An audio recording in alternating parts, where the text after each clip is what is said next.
Hello students, welcome to our YouTube channel AKFT course. आज मैं class 10th का chapter 6 triangles का exercise 6.5 का क्वेश्चन नंबर 6 को सॉल्व करने वाला हूं। आइए इसको सॉल्व करते हैं। क्वेश्चन नंबर 6 है, बोल रहा है ABC is at equilateral triangle of side 2a, find each of its altitudes. ठीक है ना, देखिए आपको एक एबीसी ट्रायंगल दिया हुआ है और ट्रायंगल इक्विलेटरल ट्रायंगल है। ठीक है, इक्विलेटरल ट्रायंगल में जो तीनों साइड होता है वो इक्वल होता है। ठीक है ना, जैसे आप पास बोला है साइड 2a, मतलब ये वाला भी साइड 2a ही होगा, ये वाला साइड भी 2a, ये वाला साइड भी 2a। ठीक है ना, मतलब इसमें जो तीनों साइड होता है, ठीक है ना, वो इक्वल होता है। ठीक है ना, ठीक। अब देखिए हमको फाइंड क्या करना है, find each of it's altitude. ठीक है ना, कुल मिला के हमको देखिए अब इसमें 3 एल्टीट्यूड होगा। ठीक है, एल्टीट्यूड का मतलब समझिए। ठीक है, ये एंगल ए है। ठीक है ना, एंगल ए से इस बीसी पर परपेंडिकुलर डालिए आप। ठीक है ना, ठीक, यहां पास परपेंडिकुलर डालिए। ठीक है ना, तो ये आपका एल्टीट्यूड हो गया। कुल मिला के हाइट, ठीक है ना, मतलब इस ट्रायंगल का जो हाइट है वो क्या, ठीक है ना, एक तरह से एल्टीट्यूड मतलब आप हाइट ही समझिए। ठीक है ना, जैसे यहाँ पास तो मैं डाला है परपेंडिकुलर एडी है। ठीक है ना, तो ये जो एडी है इस ट्रायंगल का हाइट भी है और ये एल्टीट्यूड भी है इस ट्रायंगल के लिए। ठीक है ना, तो देखिए तो टोटल 3 एल्टीट्यूड होगा। ठीक है ना, एक बार आप सी से डालेंगे, एक बार डी से डालेंगे। ठीक है ना, अब देखिए इक्विलेटरल ट्रायंगल है। ठीक है ना, जब तीनों साइड इक्वल है तो इसका तीनों एल्टीट्यूड भी इक्वल होगा। ठीक है ना, बोला है find each of it's altitude, मतलब तो आप सभी को नए एल्टीट्यूड मतलब एक तो फाइंड कर दिया मतलब हो गया। ठीक है ना, मतलब तीनों एल्टीट्यूड वही होगा। ठीक है ना, एडी का वैल्यू फाइंड कर देंगे तो वही उसका एल्टीट्यूड हो जाएगा। ठीक है ना, जैसे आपके पास बोला है साइड 2 है तो अब सभी का साइड थोड़ी बोला है, बस एक तो बोल दिया साइड 2 है, मतलब तीनों का जो साइड होगा वो 2a ही होगा। ठीक है ना, तो इसमें जो जितना एडी का वैल्यू आएगा उतना तीनों एल्टीट्यूड का वैल्यू आएगा। ठीक है, जैसे सी से डालेंगे इस पर तो ये भी एक एल्टीट्यूड, ये भी एल्टीट्यूड, तो हमको एडी का वैल्यू फाइंड करना है। ठीक है ना, फाइंड करते हैं। अब देखिए इक्विलेटरल ट्रायंगल में जब भी हम, ठीक है ना, एंगल से, ठीक है ना, परपेंडिकुलर डालते हैं इस पर, ठीक है ना, मतलब इस पर परपेंडिकुलर डालते हैं तो ये परपेंडिकुलर वाली लाइन इसको दो इक्वल पार्ट में डिवाइड करती है। ठीक है ना, यानी ये जो 2a है, ठीक है ना, वो डिवाइड हो जाएगा a और a के फॉर्मेट में। ठीक, ये भी आप समझिए। ठीक है ना, क्योंकि यहां से हम क्या डाले इसमें परपेंडिकुलर, और ये परपेंडिकुलर वाला लाइन इसको बाइसेक्ट करेगी बेस को। ठीक है ना, a और a के फॉर्मेट में। ठीक है ना, ये दोनों कंबाइन करेंगे तो 2a आएगा, सेपरेट करेंगे तो a और एक और a आ जाएगा। ठीक, अब हम गिवन लिखते हैं, जो गिवन डाटा दिया है। ठीक है, गिवन मेरे पास दिया है ABC is at equilateral triangle. ठीक है ना, इक्विलेटरल ट्रायंगल है with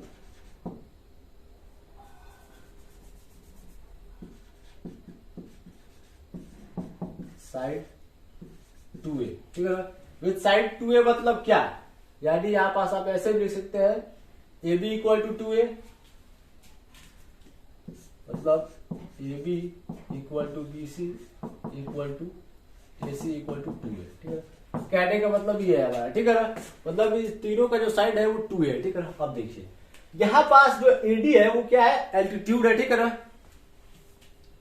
late AD is altitude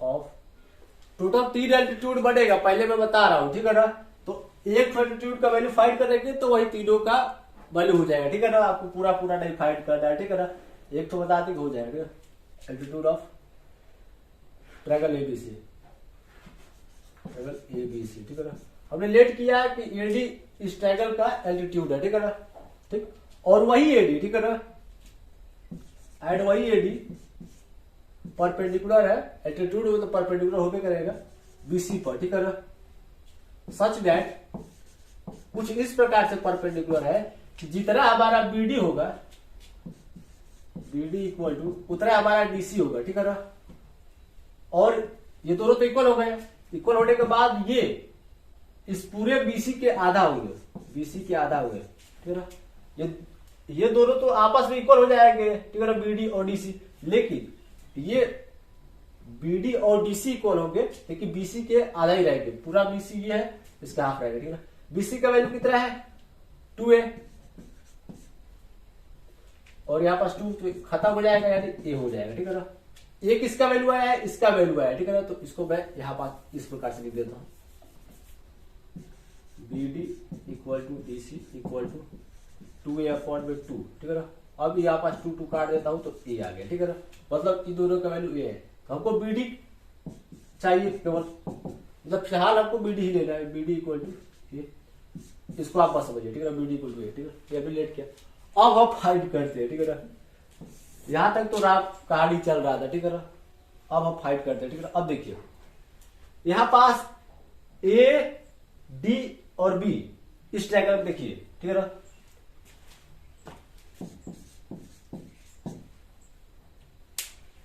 Now in triangle ADB या फिर ADC ट्रायंगल में भी देख सकते हैं, कोई दिक्कत नहीं है, ठीक है ना। फिलहाल आप इस वाले ट्रायंगल में ही देखिए, इस वाले ट्रायंगल में, इसमें ये जो एंगल D है वो 90 डिग्री का है। Angle D equal to 90 degree, क्यों 90 डिग्री है, क्योंकि AD परपेंडिकुलर है BC पर, ठीक है। तो यहाँ पास 90 डिग्री होना तो पक्का ही है, ठीक है ना, 90 डिग्री। अब 90 डिग्री है तो हम इसको राइट ट्रायंगल कह सकते हैं, ठीक है ना। अब राइट ट्रायंगल में हम पाइथागोरस थ्योरम भी अप्लाई कर सकते हैं, तो यहाँ पास आप पाइथागोरस थ्योरम अप्लाई करें, ठीक है ना। तो पाइथागोरस थ्योरम क्या मतलब, हाइपोटेनस का स्क्वायर यानी AD का स्क्वायर जो होगा, AD नहीं AB का स्क्वायर जो होगा, AB है, ठीक है ना, BB है, इक्वल टू परपेंडिकुलर यानी AD का स्क्वायर प्लस BD का स्क्वायर। ये कैसे आया, पाइथागोरस थ्योरम से आया, ठीक है ना। पाइथागोरस थ्योरम पूरा लिख लीजिएगा, ठीक है ना। AB स्क्वायर, फिर से वही चीज लिख देता हूं, equal to AD square plus BD square, Pythagoras theorem से आया, ठीक है ना। ये जो AB है वो क्या है, हाइपोटेनस है, ठीक है ना। ये जो AD है वो क्या है, परपेंडिकुलर, ये जो BD है आपको बेस है, ठीक है ना। तो पाइथागोरस थ्योरम से आ गया, ठीक है ना। अब देखिए AB का वैल्यू कितना है, AB का वैल्यू कितना है 2a है, तो यहाँ पास 2a का होल स्क्वायर लिखिए इक्वल टू AD का वैल्यू कितना है, AD का वैल्यू कुछ ही नहीं है, तो यहाँ पास AD का स्क्वायर लिखेंगे प्लस BD कितना है, BD हमारा a है, तो यहाँ पास a का स्क्वायर करेंगे, यहाँ पास हो जाएगा 4a square equal to AD square plus a square, a square को इधर करते हैं तो 4a square minus a square equal to AD square, ठीक। अब इसको सॉल्व करते हैं तो यहाँ पास हो जाएगा हमारा 3a square equal to AD square, ठीक। और करके लिख दीजिए, और AD square equal to 3a square, ठीक। आगे बढ़ते हैं, AD इक्वल टू, अब स्क्वायर को उधर साइड शिफ्ट करते हैं तो अंडर रूट के फॉर्म में जाएगा, अंडर रूट 3a स्क्वायर, ठीक है ना। तो यहाँ पास हो जाएगा AD इक्वल टू, ये तो अंडर रूट 3 हो जाएगा, उसके बाद अंडर रूट a स्क्वायर में जब आप सॉल्व करेंगे तो a आएगा, क्योंकि स्क्वायर और अंडर रूट खत्म हो जाएगा। तो यहाँ पास AD का जो वैल्यू आएगा अंडर रूट 3 आएगा, ठीक है ना। यही आपका आंसर हो जाएगा, ठीक। देख लीजिए, स्क्रीनशॉट लेना चाहते हैं तो ले लीजिए, स्क्रीनशॉट लेना चाहते हैं तो ले लीजिए, आप लोग ले चुके भी हो, ठीक है। ऐसे आपको सॉल्व करना है।